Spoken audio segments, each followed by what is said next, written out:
दोस्तों फ्लोरिंग देखकर ही हम कह सकते हैं कि कितना शानदार नज़ारा जो है पौधों पर अभी है। तो फूल भी आज जो हैं कहीं कहीं पर खिलने लग गए हैं और इतना शानदार नज़ारा जो है बहुत ही देखने में अच्छा लगता है। तो आज जो है 16 अक्टूबर 2024, तो आज के जो लेटेस्ट अपडेट है आप देख सकते हैं कि किस प्रकार की स्थिति जो है पौधों पर हो गई है। कल की तुलना में आज जो है फ्लावर जो है पौधों पर ज़्यादा खिल गए हैं।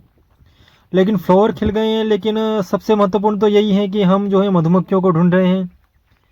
जैसे मधुमक्खियों को ढूंढना नहीं पड़ता है, वो जैसे आएगी तो इतनी संख्या में आएगी कि सब तरफ उनकी ही आवाज़ आती रहेगी। लेकिन फिर भी ऐसा रहता है कि कब हमें मधुमक्खी जो है बगीचे में दिखे, जिसके कारण अच्छा पोलिनेशन होना प्रारंभ हो। और जितना जल्दी मधुमक्खियाँ बगीचे में आएगी उतना ही शानदार रहेगा। तो क्लाइमेट भी बहुत ही शानदार है और पौधों पर फूल भी बहुत अच्छे हैं।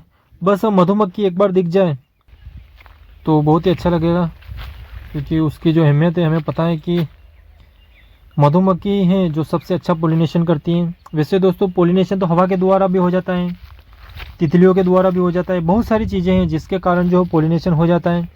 लेकिन जो पोलिनेशन मधुमक्खी करती है, और वो भी बड़ी वाली मधुमक्खी, वो सबसे शानदार पोलिनेशन करती है।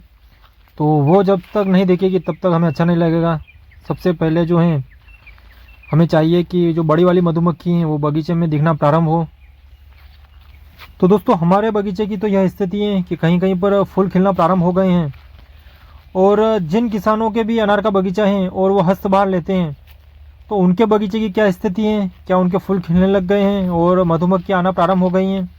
तो आप कमेंट के द्वारा हमें बता सकते हैं कि हमारे बगीचे में जो है फ्लावरिंग हो चुकी हैं और मधुमक्खियाँ आ चुकी हैं, जिससे कि हमें पता चल सके कि मधुमक्खियाँ आ चुकी हैं। और कहाँ से जो हैं वो हैं, उनका एरिया कौन सा है, कौन सा डिस्ट्रिक्ट है, कौन सा स्टेट है जहाँ पर जो है हस्तबार की स्थिति क्या है, और फूल खिलना प्रारंभ हुए या मधुमक्खी आई या नहीं आई, तो वो कमेंट के द्वारा हमें बता सकते हैं कि उनके बगीचे की क्या स्थिति है। तो हमारे बगीचे की तो इस प्रकार की स्थिति है, किसी भी प्रकार की कोई भी प्रॉब्लम नहीं है। बस जो है मधुमक्खी जो हमें दिखना प्रारंभ नहीं हुई है अभी तक बगीचे में मधुमक्खी नहीं आई है। तो देखते हैं कि आने वाले समय में क्या होता है। लेकिन बहुत ही वेल मेंटेन और बहुत ही शानदार बगीचा है, जिसे देखकर बहुत ही शानदार लग रहा है। वैसे दोस्तों अनार में फ्लोरिंग की अभी शुरुआती अवस्था है, तो ये तो कई दिनों तक फ्लोरिंग चलती रहेगी। इसी कारण जब अनार का फल हार्वेस्ट होता है तो 1 महीना, 1.5 महीना, 2 महीना तक फल हार्वेस्ट होता रहता है। तो वो इसी कारण है कि फल जो है उतनी ही देर तक हार्वेस्ट होगा जितनी देर तक फ्लावरिंग आपके बगीचे में होती रहेगी। तो फ्लोरिंग की प्रक्रिया भी बहुत लंबे समय तक चलती है, तो हार्वेस्टिंग की प्रक्रिया भी बहुत लंबे समय तक चलती है। तो आप देख सकते हैं दोस्तों कि इस प्रकार की फ्लोरिंग देखकर कितना अच्छा लगता है। सभी फीमेल फ्लावर जो हैं बहुत ही शानदार जो हैं पौधों पर हैं। तो वाकई में जो हम कह सकते हैं कि फ्लोरिंग इतनी शानदार है और बहुत ही वेल मेंटेन है, और कैप्सूल की साइज़ भी अच्छी है। ऐसा नहीं है कि कैप्सूल कमज़ोर है। जो हमारे फीमेल फ्लावर है उनकी साइज़ भी बहुत ही शानदार है।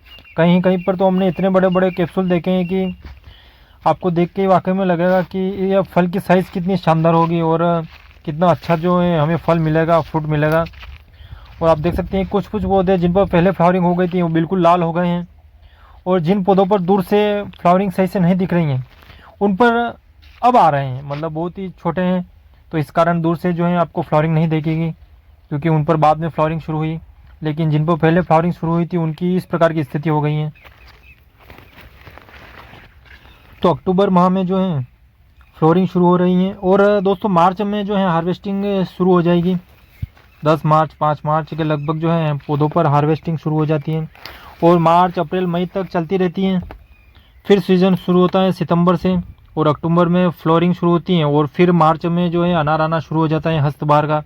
तो मार्च अप्रैल मई तो इस प्रकार का जो है सीज़न रहता है। और जून जुलाई अगस्त इन 3 महीनों में बिल्कुल जो है रेस्ट पीरियड में बगीचा रहता है।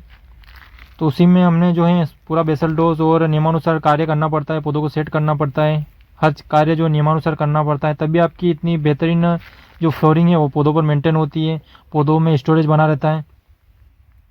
अनार में आपको हर कार्य जो है नियम से करना पड़ता है, तभी जाकर आपको जो है इतनी अच्छी सफलता मिलती है।